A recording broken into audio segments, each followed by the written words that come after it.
What's good, y'all? It's your boy Muhammad Sanu. We here live at a trail report. You know what I'm saying? My boy C Hill. Y'all better stay tuned. You heard? Being talk. UCLA women cap historic season with emphatic title game win over South Carolina. The UCLA Bruins won a program record 37 games this season. They certainly showed why in a dominant 79-51 win over the South Carolina Gamecocks pause on Sunday to secure their first women's basketball NCAA national title. I am so proud of not only UCLA. Before we get into it, shout out to UCLA. That's a huge accomplishment. Also, shout out to South Carolina as well. They didn't win, but trust me, it's so hard. It's so hard getting to that point, and I understand. I'm pretty sure anyone who watches sports can understand how hard it is, even to get to the championship game. So shout out to South Carolina as well.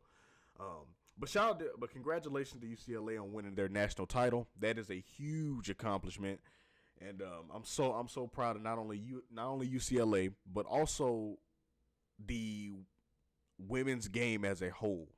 I'm so proud of just both of them because, and my main reason is this: there's so much and so many people have spoken out about this, and about the attention that women's basketball gets and stuff like that.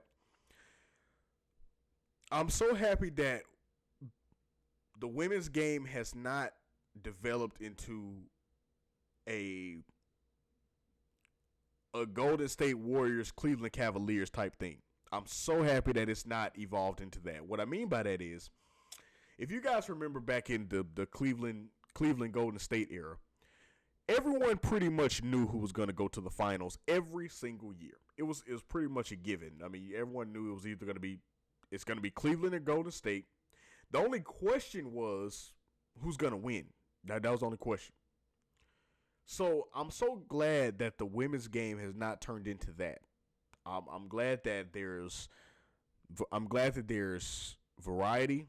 I'm glad that there's some change up. I'm glad that there's excitement. I'm glad that there's dominance. I'm glad that there's, I guess I'll say occasional dominance. I'm glad that records are being broken and things are happening and things that never happened before are happening. I'm so glad that those things are happening because it brings more attention, number one, to the game.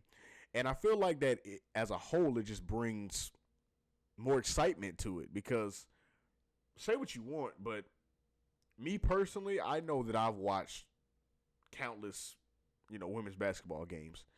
And from the aspect of people saying, it's not as exciting or it's not exciting as, the men's, one, I don't think we should compare it anyway. That's just me. I don't think we should compare it anyway because, I mean, when you're watching, and I guess people can say it's the same sport, but this is just how I look at it. So Chill looks at it like this.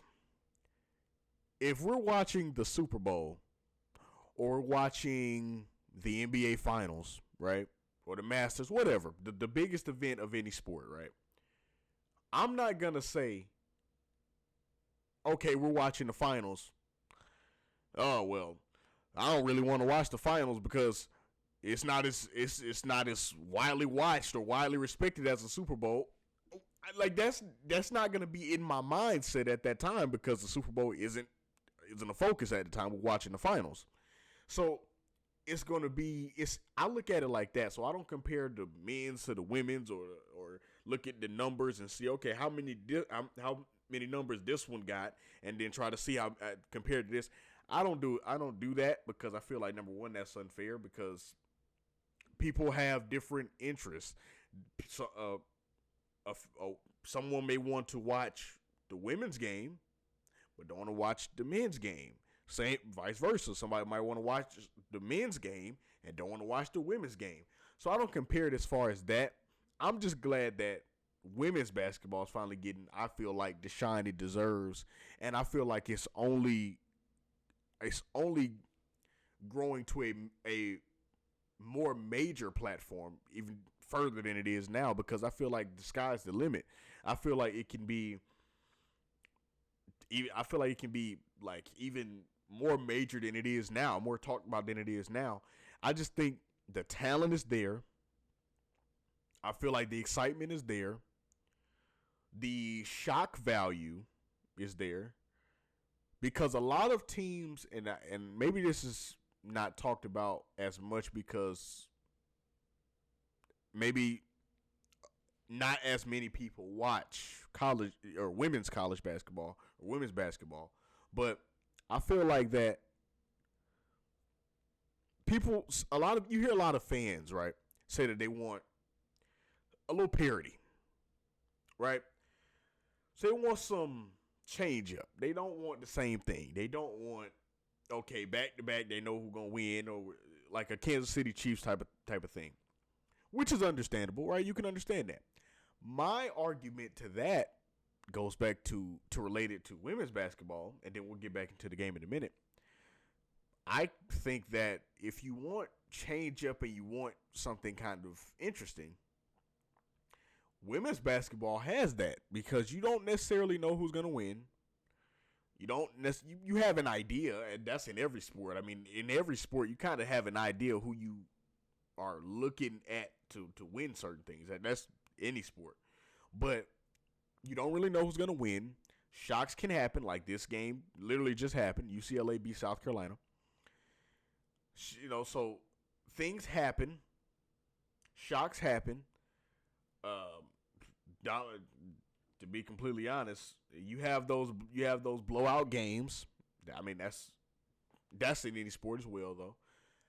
But I feel like the excitement and the hype is there enough to where it should be talked about more on a more major platform, I feel like. But I love the fact that it is getting more shine, and I love the fact that I feel like as we go further in the years and further in the progress, and as far as just as the years go by, I feel like that women's basketball will do nothing but improve as far as the visibility and the not only the visibility, but also the excitement and the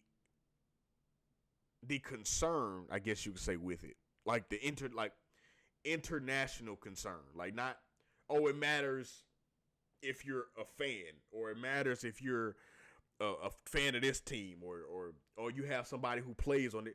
I feel like it will be in the future. It'll be more kind of how the NFL is, or NBA is. The NBA is kind of more. It's a concern, even if you don't necessarily watch. It's still a concern from the fact that you can watch the NBA Finals if you don't care or don't watch, don't have a team or care, or you don't really care who win or who win the championship. It's still some concern a little bit there. I feel like women's basketball will be like that in the future, and to a point, it's already grown to that point, to be completely honest with you. But yeah, I just love the fact that that's happening for women's basketball, and this game just, further proved my point. Some more stats about the game. The leading scorer, excuse me. Well, first I want to talk about of the 12 players on UCLA's roster, 8 are seniors. So congratulations to you guys winning on your senior year. That, I know that must feel unforgettable. Leading off the game was Gabriella Yaquez, leading the way with 21 points, 8 of 14 from the field, 10 rebounds, and 5 assists. Behind her was the Big Ten Player of the Year, Lauren Betts. She was named the Final Four's most outstanding player and accounted for 14 points as well. 6 of 10 from the field and 11 rebounds. She also had 278 career points in the NCAA tournament, which is the most in school history. So it's just a great game. And Don Staley, I might as well get to the quote now as well. Don Staley also admitted, or had a statement after the game. I should say admitted something, but Don Staley said, "We do feel the pressure. How long you sustain that, we don't know. To get here is hard, and to win here is harder. Obviously, we got smacked today and got to figure out how we smack back to put ourselves in a position to lift a trophy." So I like I said, I completely understand her disappointment. But as Don Staley did point out, it is extremely difficult to even get to a championship game in the first place. So, pat yourself on the back for that. I know you didn't win, and I know, nobody won second place. that's natural. But to even get to a championship game on, I don't care what any level, any league level, whatever, to get to the championship game is extremely difficult. And I want to say shout out to South Carolina for that. I maybe they'll be back next year. They definitely have a great chance to be back next year with Dawn Staley leading the show. She's an amazing coach. But shout out to UCLA, man. UCLA dominated the game start to finish. It wasn't even close. And that's no flack on South Carolina.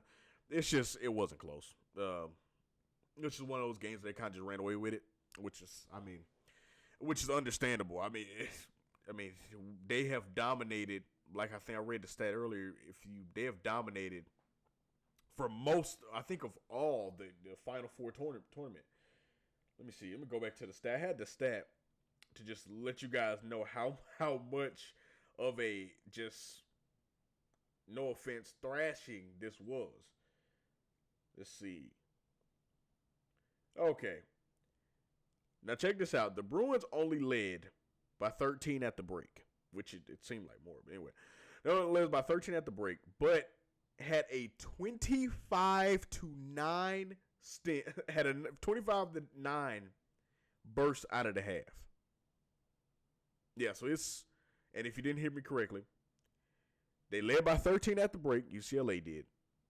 After that, 25-9 run after halftime. So it wasn't.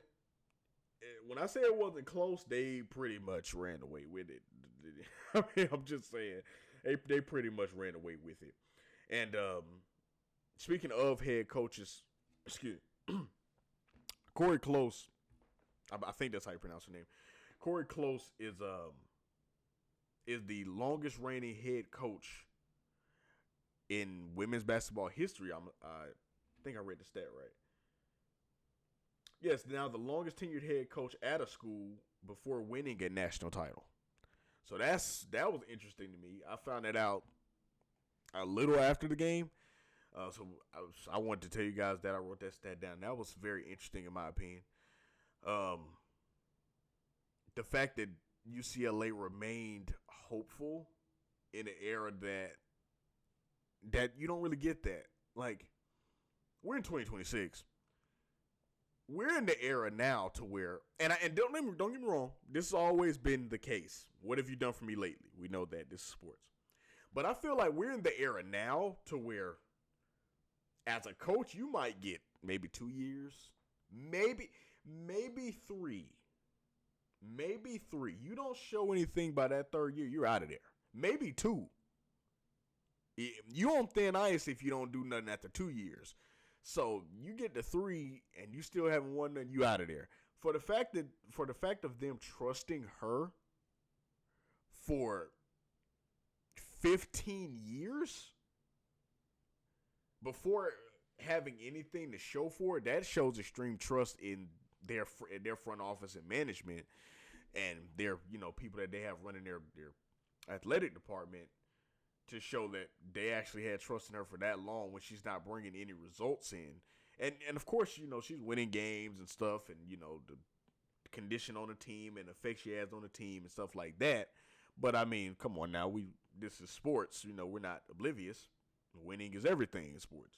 So the fact that they kept trusting her that long lets me know that, number one, they saw something in her, as far as maybe how she was leading the team, or how the attitude, how she probably addressed the team and kind of went about her job as far as leading the team. And also they kept, not only did they see something in her, but that something was valuable enough to where it was valuable enough to keep, if that makes sense. What I mean by that is, okay, yes, they saw something in her, but they see something in a lot of coaches that get fired, right? And they fire them.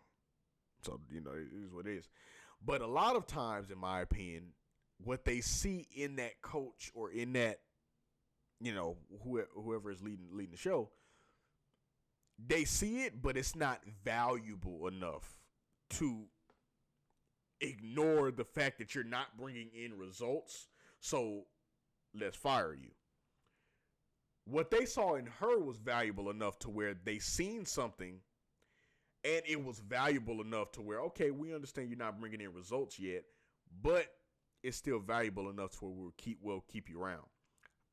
That's the message I guess you got from, and I could be completely wrong. Obviously, I don't know anyone at UCLA. I could be completely wrong, but that's the message that I think that they have about her and about her leading the team and stuff like that. I feel like they kind of feel like that